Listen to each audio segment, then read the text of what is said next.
Tanah Melayu, salah sebuah negara yang terkaya di Tenggara Asia. Berkurun-kurun sudah, ianya menjadi tempat perhimpunan pengembara-pengembara dari barat dan timur. Mereka tiba kerana hendak berniaga, tapi banyak yang tinggal berumah tangga di sini dan mewah makmur mereka. Sebahagian besar negeri ini diselimuti dengan hutan tebal. Di tengah-tengah tulang belakangnya membanjar Gunung Titiwangsa, ulu dan punca sungai-sungai kita.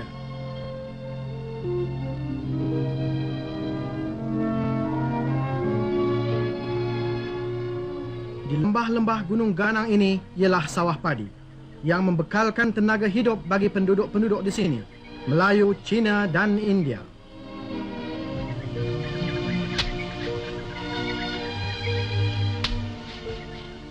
Tetapi getahlah yang menjadi tiang iktisad tanah Melayu. Seluas 4 juta ekar tanah menatang getah kita yang memberi kerja kepada lebih 1 juta manusia di sini.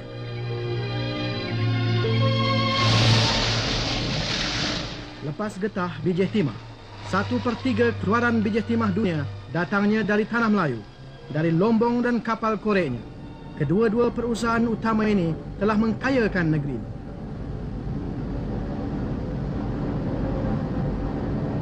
Enam juta penduduk tanah Melayu dari berbagai bangsa dan agama telah lama hidup bersatu, aman dan damai, memberi sumbangan masing-masing membentukkan corak rupa pribadi negeri ini.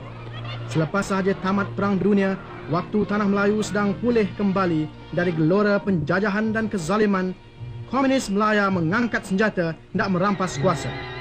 Mega merah komunis mengancam tanah air kita yang endah permai. Kemudian ianya meletus.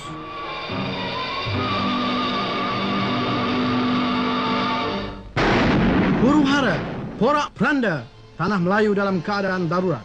Pengganas komunis dari sarangnya di hutan menikam perusahaan-perusahaan penting, mengugut buruh, menghancurkan kilang dan mesin, merosakkan perhubungan dan membunuh mereka yang enggan tunduk.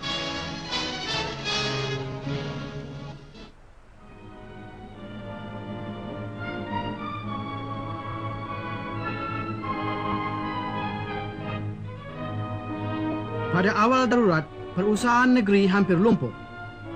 Pengganas komunis bersorak sambil lombong-lombong terhenti kerja. Ladang getah lengang dan perhubungan berkicai.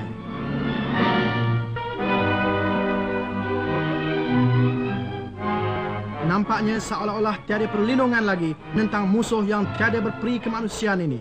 Seluruh kampung menjadi abu bila penduduknya enggan menyokong dan menerima fahaman asing yang dibawanya itu. Rakyat jelatalah dari kaum tani dan buruh yang menderita, dan bahagian penduduk inilah kononnya yang mereka hendak bela.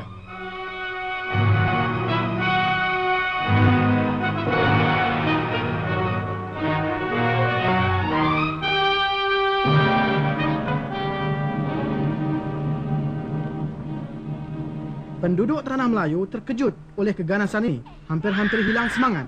Wasangka dan kecewa, kecut dan takut merasuk di hati masing-masing. Inilah pancaroba, inilah dugaan negara kita. Tetapi pengganas-pengganas itu melampau dalam kekejamannya, hingga hilang takut rakyat. Timbul pula benci dalam hati masing-masing. Apabila kerajaan menyeru, beribu pemuda-pemuda dari kesemua kaum tampil ke hadapan, rela mempertahankan tanah airnya. 24,000 daripadanya jadi mata-mata khas. Yang lain masuk pasukan kawalan kampung dan polis tambahan.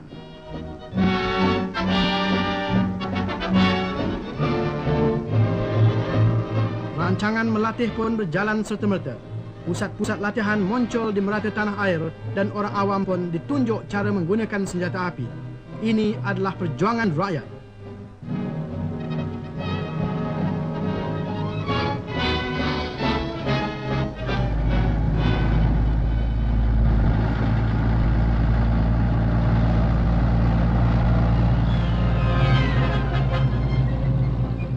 Kubu pertahanan segera didirikan di ladang-ladang dan di lombong-lombong.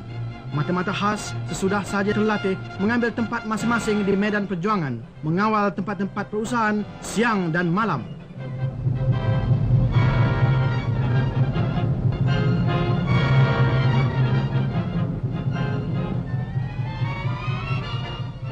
Langkah-langkah ini memberi kesan. Pengganas komunis kini Teragu-ragu untuk menyerang tempat-tempat yang terkawal, Lombong dan ladang sekali lagi dapat berjalan. Hasil bertambah baik. Maksud komunis hendak melumpuhkan iktisad jatuh terhempas.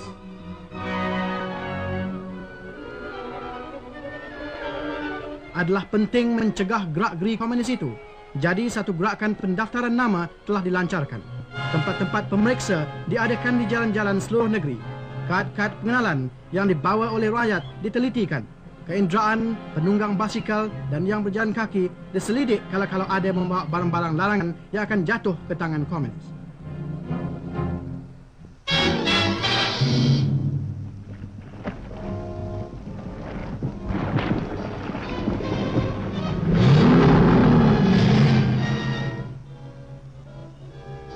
Pasukan polis yang sekarang reda dari tugasnya pergi menyerang musuh di tempatnya. Pasukan tentera juga menunjukkan taringnya. Serangan balas kini telah dimulai.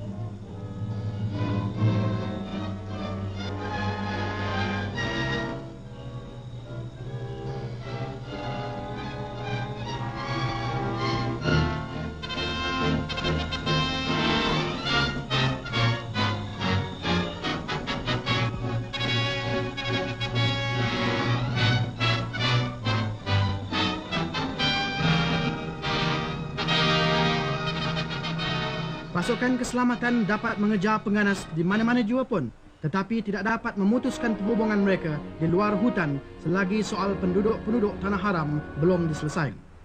Penduduk-penduduk ini adalah pelari-pelari dari bandar dalam tempoh Jepun. Di sini mereka hidup dengan berkebun sayur. Mereka terdedah dari serangan dan ugutan komunis yang menuntut makanan dan wang serta bekalan. Ada hanya satu uraian saja bagi masalah ini. Pindahkan mereka. Pindahkan di tempat-tempat yang boleh dikawal.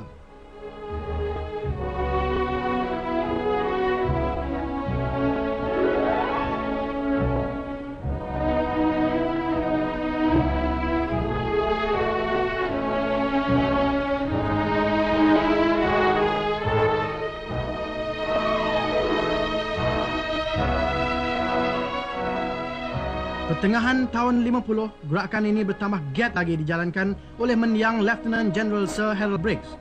Seluruh ceruk rantau tanah Melayu, penduduk-penduduk dari kampung-kampung yang berbahaya berpindah ke kampung-kampung baru.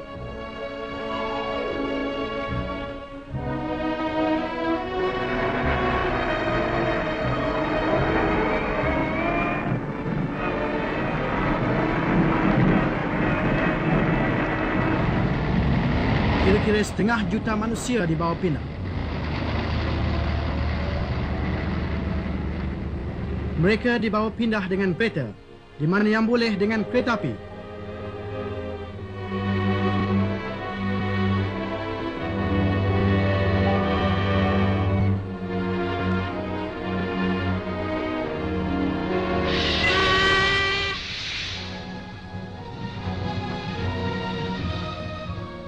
Di mana tiada jalan raya dan kereta api, mereka berpindah melalui sungai.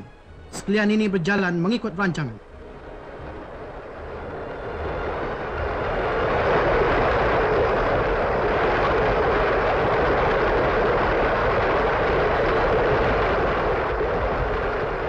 Keluarga-keluarga diberi sagu hati dan segala bantuan untuk hidup di tempat baru. Di sini mereka dapat bercucuk tanam dengan aman. Tiadalah mereka takut lagi bahawa hasil titik peluhnya dirampas pengganas yang buas itu. Gerakan ini adalah satu pukulan hebat terhadap musuh kita. Terputus hubungan dari rakyat. Masalah yang dihadapinya sekarang ialah makanan.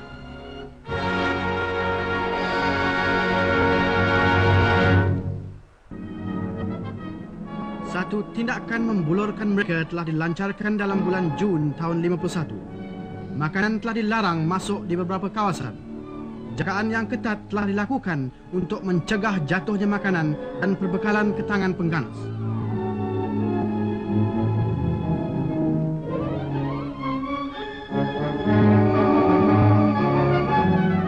Kampung, pekan, kampung-kampung baru dan rumah-rumah buruh menjadi tempat simpan makanan yang terkawal.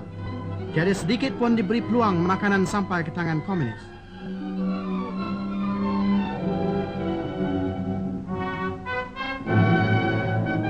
Di setengah-setengah kawasan diadakan masakan beramai-ramai di mana nasi untuk seluruh kampung dimasak dalam satu dapur yang besar. Keluarga-keluarga diuntukkan nasi secukup-cukupnya, tetapi ini mesti dimakan dalam rumah dan tidak sekali-kali benarkan dibawa keluar kawasan.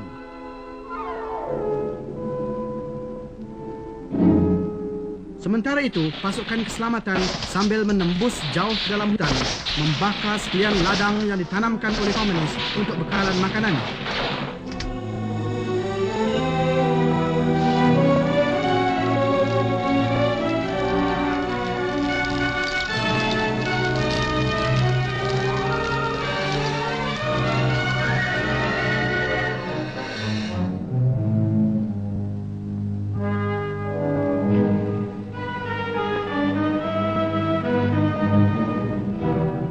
Tempat-tempat simpanan perbekalan mereka digeledah.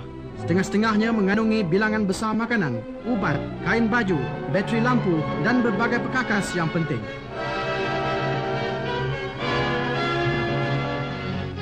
Pasukan kawalan kampung dan polis tambahan pun berjaya membunuh pengganas. Tapi kerjasama penuh dari rakyat sangat perlu. Pemimpin-pemimpin kaum pun kini tampil ke hadapan. Dato' On berkata bahawa tindakan melawan komunis ini adalah satu peluang bagi tiap-tiap orang menunjukkan kejujurannya dan membantu kerajaan. Datuk Tan Cheng Lock pula menyeru supaya kaum Cina seluruhnya memberi sokongan dan kerjasama sepenuhnya kepada kerajaan. To make a success of this mobilization. Bulan melawan pengganas dianjurkan oleh kerajaan. Berjalan sahaja gerakan ini, 500,000 penduduk dari segala peringkat datang melamarkan diri. Sambutan besar-besaran ini menafikan sama sekali di ayah komunis bahawa mereka disokong oleh rakyat.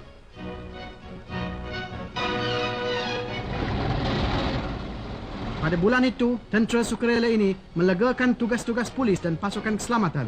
Dengan itu, dapatlah mereka memperhebatkan lagi peperangan melawan komunis.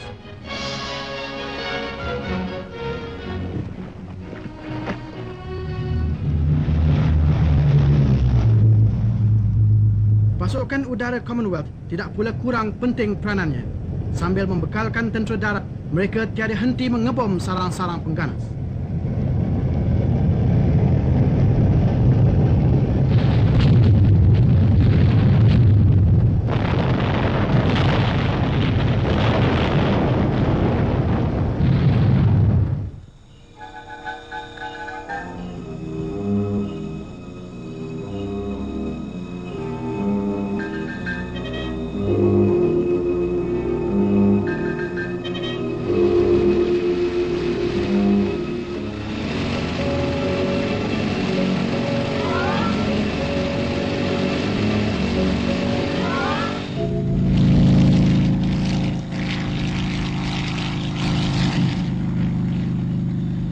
Dalam peperangan ini, helikopter didapati sangat berguna.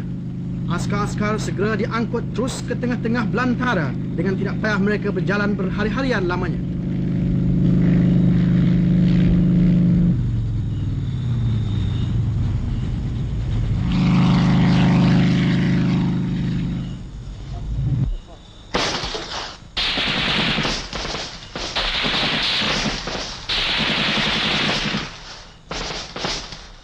Di mana-mana medan pertempuran, askar kita segera menyerang, melumpuhkan semangat mereka.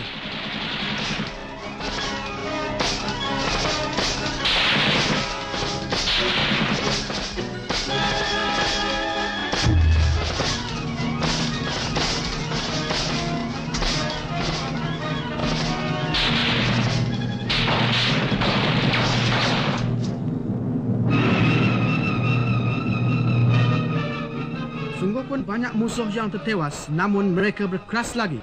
Dalam tahun 51, keganasan makin bertambah. Musuh kita itu buas lagi ganas. Dengan serangan-serangan hendap di tempat-tempat yang tidak disangka-sangka, mereka dapat menewaskan pasukan keselamatan kita beberapa kali.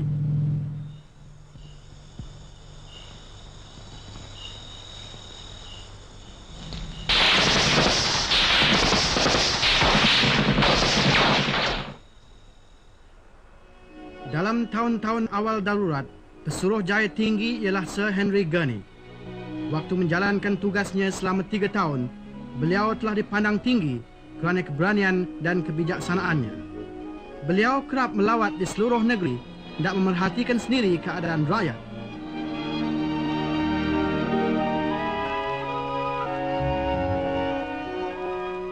Waktu melawat-lawat inilah, maka Sir Henry Gurney menemui ajalnya ketika keretanya diserang hendak oleh pengganas di selekoh jalan yang berbahaya pada pagi 7 hari bulan Oktober tahun 1951. Pembunuhannya mengejutkan negara dan dunia.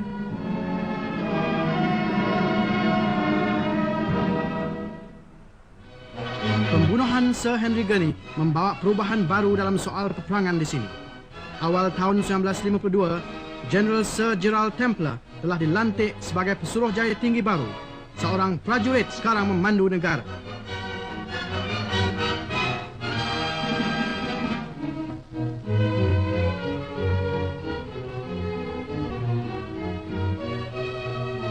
General Templer menerangkan bahawa darurat tak dapat diatasi semata-mata dengan tindakan tentera sahaja. Malah, hendaklah diperjuangkan dari segi masyarakat, iktisad dan siasat.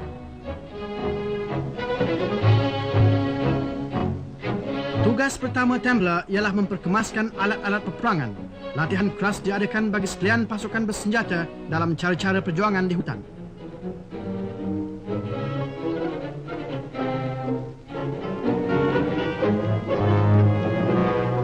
Pada kali pertama, wanita telah diambil di dalam pasukan kawalan kampung. Gerakan sedia berhemat telah dijalankan oleh pasukan polis bagi menawan hati rakyat yang taat setia.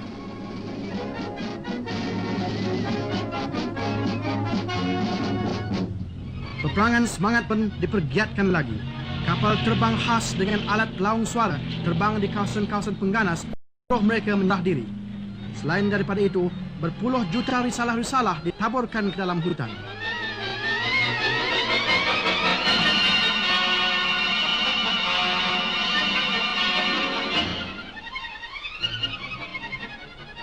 Perkhidmatan penerangan pun disusun semula dan diperbesarkan lagi. Orang awam digalakkan tampil ke hadapan dengan keterangan-keterangan mengenai pengganas komunis. Di setengah-setengah kampung, kertas soal jawab dikirimkan kepada penduduk-penduduk dan keterangan-keterangan mengenai gerak-geri pengganas komunis itu dapat dihantarkan secara rahsia melalui pos. Kerajaan juga mengumumkan hadiah-hadiah besar bagi keterangan-keterangan yang menghasilkan tertangkap atau terbunuhnya pengganas itu. Pesuruhjaya Tinggi tidak berhenti melawat pasukan keselamatan. Waktu inilah pasukan kawalan kampung memuncak kekuatannya hampir 1 juta orang.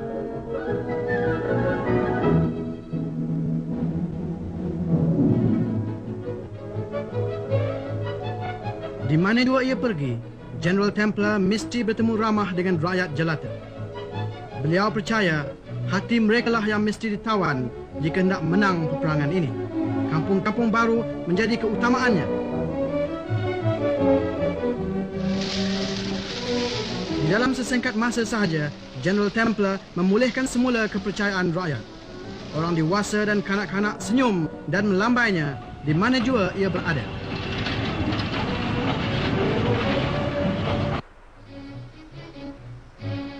Tindakan Templer berhasil.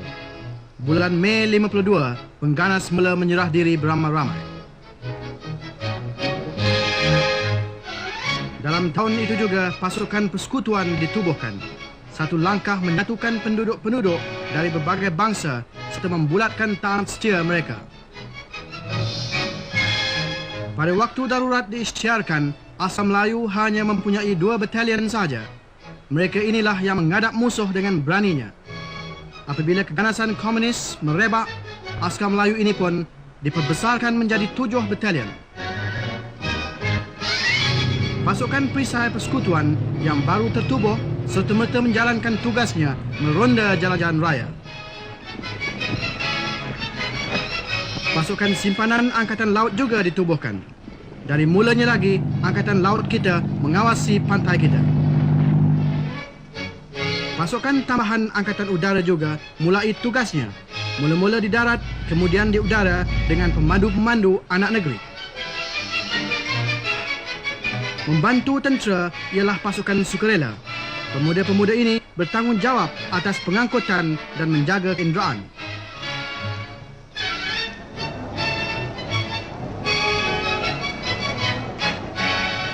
Sumbangan Commonwealth pun bertambah. Askar-askar dari luar negeri, dari England dan Australia, dari Fiji dan Afrika, tiba menyokong perjuangan kita.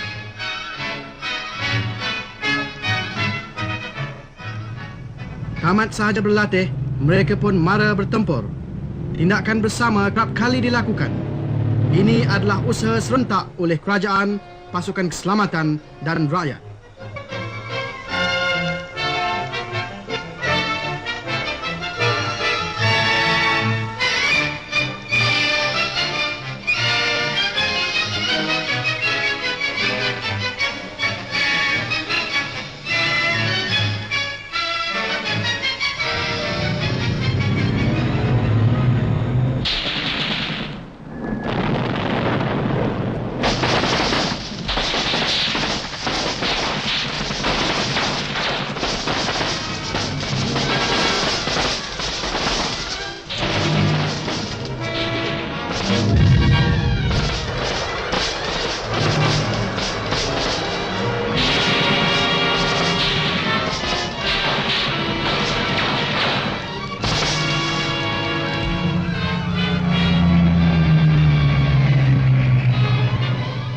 Sebagaimana hebat tindakan kerajaan, demikianlah pula berat kerugian pengganas.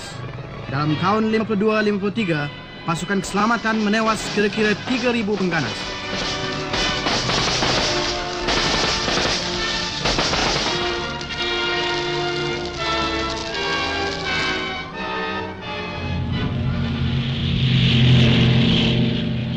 Sungguh pun begitu teruk tanggungan mereka, namun mereka masih jadi punca kekacauan selagi pengkalan-pengkalan mereka jauh di dalam hutan tidak dihancurkan. Ini kali yang pertama askar payung terjun digunakan.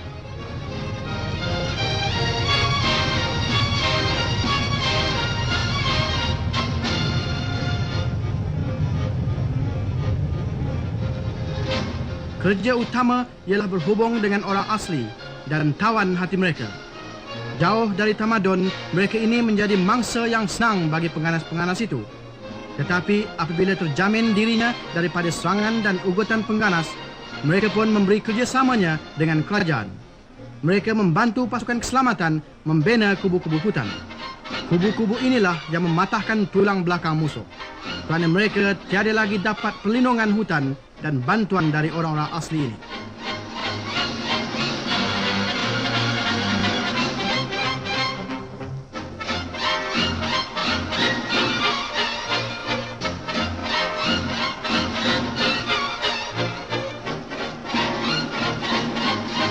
Selain daripada kepentingan tentera, kubu-kubu ini mendatangkan faedah bagi orang-orang asli.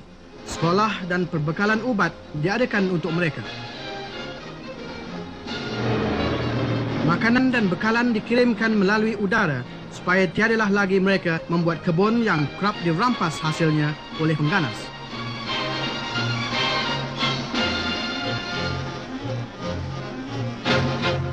Orang-orang asli ini serta kubu-kubu itu menyebabkan runtuhnya kekuatan musuh.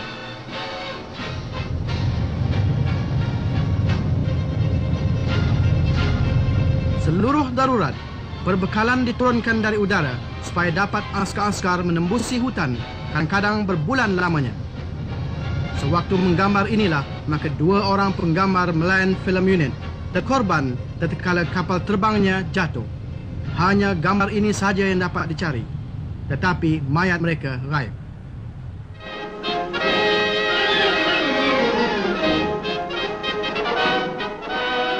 Apabila keadaan bertambah baik, segala sekatan pun dilonggarkan. Rakyat perlu dibebaskan dari cengkaman darurat. Dalam bulan September 1953, General Templer mengumumkan kawasan putih yang pertama, yang mengandungi 221 batu persegi sepanjang pantai Melaka. Tempat-tempat periksa disingkirkan, sekatan makanan dan lainnya dimansuhkan. dan segala barang-barang boleh diangkut di dalam kawasan yang diisytiharkan putih. Perintah berkurung ditiadakan lagi dan penduduk-penduduk di kawasan putih dapat hidup seperti sedia kala.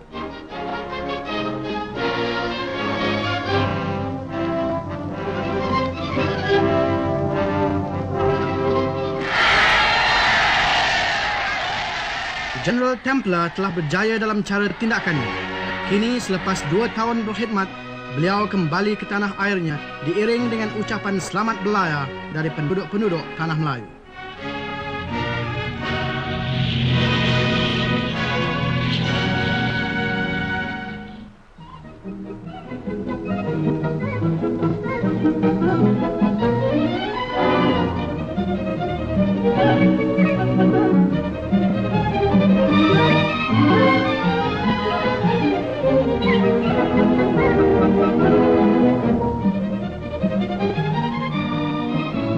Tanah Melayu telah selamat menempuh ujiannya yang sengit. Rakyat tiada lagi berasa kecut, malah hilang takut, timbul pula harapan. Kesengsaraan tahun-tahun yang lalu telah menerbitkan semangat baru. Rakyat inginkan perubahan baru dan hidup baru.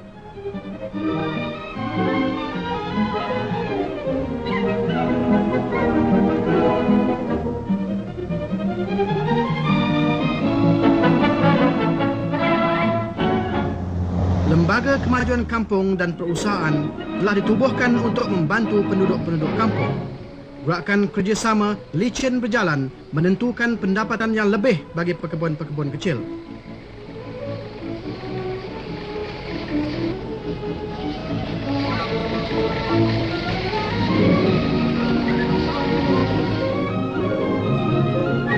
Kampung-kampung baru hasil dari tindakan darurat kini menjadi satu pusat usaha yang cergas lagi membesar.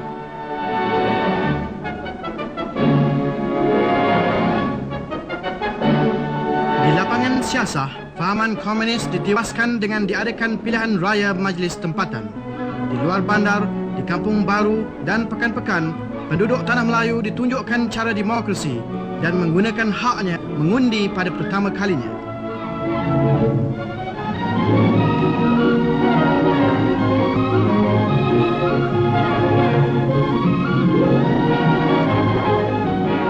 Fajar baru menyingsing di tanah air kita.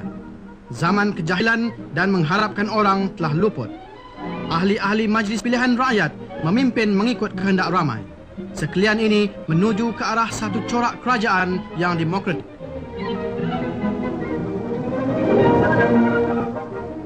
Pilihan raya yang pertama pada tahun 1955 adalah satu kemajuan dalam perkembangan siasat. Satu-satunya yang menarik dalam peristiwa negara ini ialah percantuman 3 buah parti siasat yang besar, mewakili segala kaum. Dalam kempen pilihan raya, parti Perikatan ini melaungkan merdeka untuk tanah Melayu sebagai semboyan perjuangannya.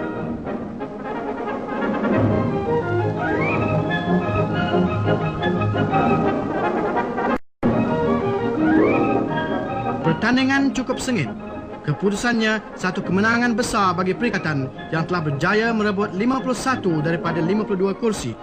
Rakyat telah memilih kerajaannya yang pertama. Tengku Abdul Rahman, pemimpin Parti Perikatan dan ketua kerajaan baru. Bagi menamatkan darurat, Tengku mengumumkan pengampunan beramai-ramai.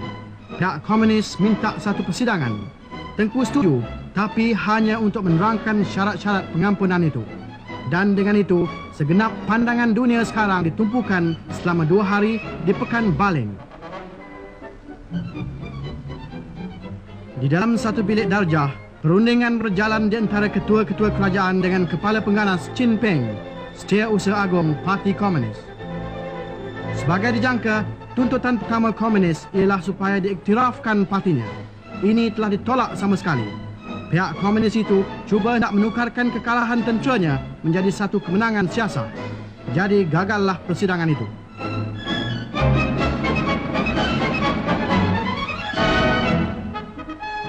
Lepas itu, Tengku menerangkan bahawa pihak komunis itu bersetuju hendak meletakkan senjata apabila tanah Melayu tercapai merdeka. Ini sebagaimana kita sekalian maklum adalah janji palsu sahaja. Kini perjuangan diperhebatkan.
Teras fahaman komunis sekarang reput.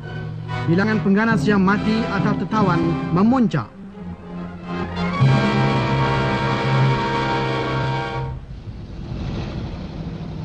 Sementara itu, tindakan tentera mara kesempadan negeri Thai. Di Betong, Tengku berunding dengan Jeneral Pau, Ketua Polis Thai.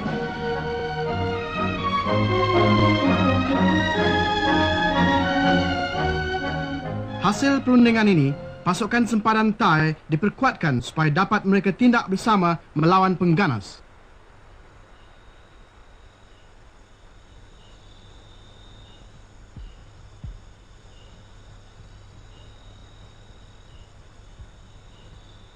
Awal tahun 56, Tengku terbang ke London untuk berunding. Tugasnya sekarang ialah untuk meyakinkan kerajaan British bahawa tanah Melayu sudah sampai masanya merdeka. Tengku berjaya. Beliau diberi jaminan bahawa kemerdekaan penuh akan diberi dalam tempoh 18 bulan.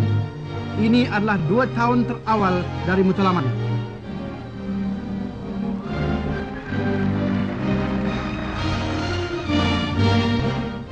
Tiada pernah sesuatu tanah takluk, lebih-lebih lagi yang dalam keadaan darurat, dapat kejayaan sedemikian besar.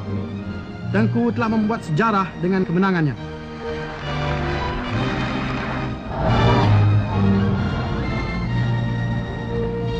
Balik ke tanah air, Tengku telah disambut sebagai kesatria dari medan perjuangan.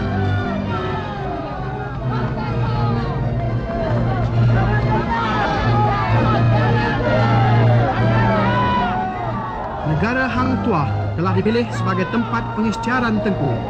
Berseru kepada rakyat supaya bersabar, beliau berikrar, atas korban dan taat tuan-tuan, saya akan membina negara tanah Melayu.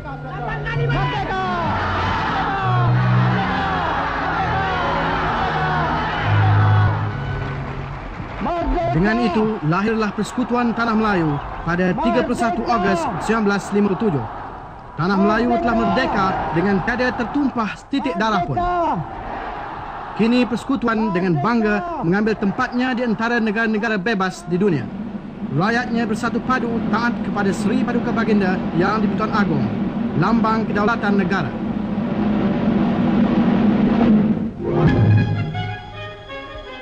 Sejurus kemudian, Tengku mengumumkan tawaran merdeka bagi pengganas menyerah diri. Ini adalah permulaan perarakan rakyat di seluruh tanah air, kebanyakannya diketuai oleh Tengku sendiri. Sangatlah berjaya tawaran merdeka itu hingga dilanjutkan tempohnya oleh kerajaan. Hingga tahun 58, 646 pengganas telah mengambil kesempatan akan tawaran menyerah diri itu. Kawasan putih pun meliputi daripada 20 hingga ke 80% negara kita. Kemenangan akhir terbayang tiada jauh lagi.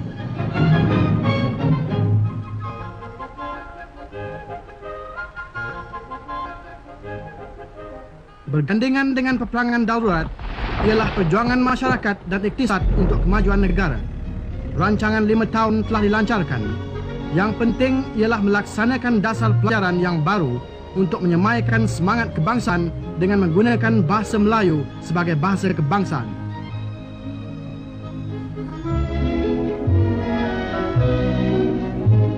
Perkhidmatan masyarakat dan kesihatan dibesarkan. Banyak lagi tanah dibuka untuk menanam getah. Rancangan menanam semula pun berlangsung. Sekali lagi persekutuan menjadi pengeluar getah yang terbesar sekali di dunia.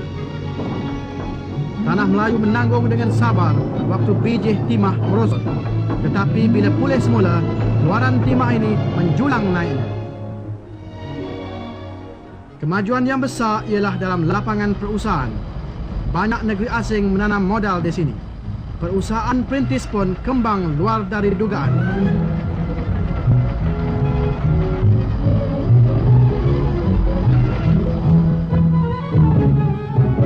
Perumahan di tanah Melayu pun menakjubkan. Berbagai bentuk bangunan muncul seperti cendawan.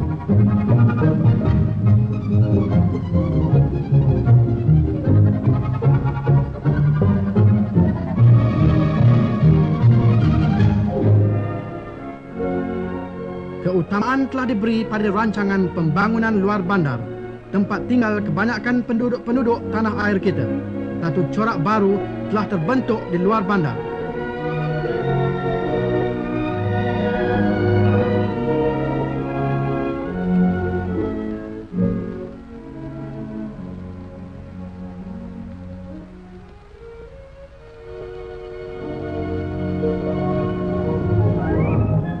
Pemilihan raya parlimen adalah kemuncak pengolahan siasat negara kita. Teras demokrasi ialah kebebasan memilih kehendak hati. Rakyat Tanah Melayu telah dikehendakkan sekali lagi menentukan nasib mereka dan mengendalikan sendiri bahtera kerajaannya.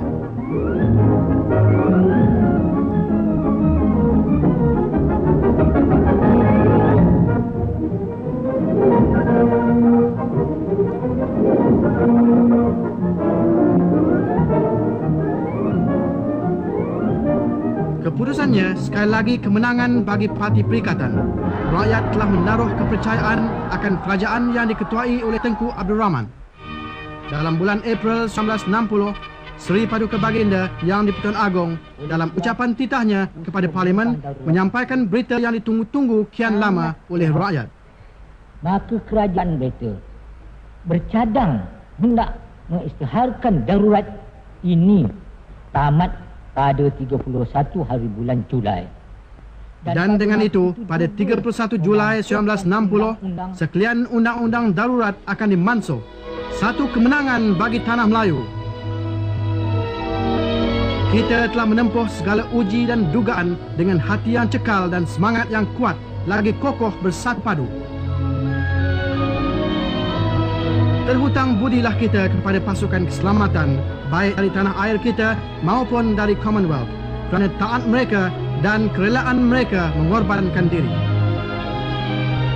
Pujian juga diuntukkan kepada orang awam yang membantu pertahanan tanah air kita dan menjalankan tugasnya dengan segala keberanian dan ketabahan hati. Dalam taufan dugaan negara, banyak bunga yang mekar gugur. Kepada mereka, marilah kita hadiahkan Fatihah. Mereka telah mengorbankan diri untuk mempertahankan Ibu Pertiwi dan kebebasan demokrasi. Jauh sudah mereka dari mata kita, tapi di hati kita, mereka tetap berada memberi perangsang menurut jejak mereka, membela persekutuan Tanah Melayu.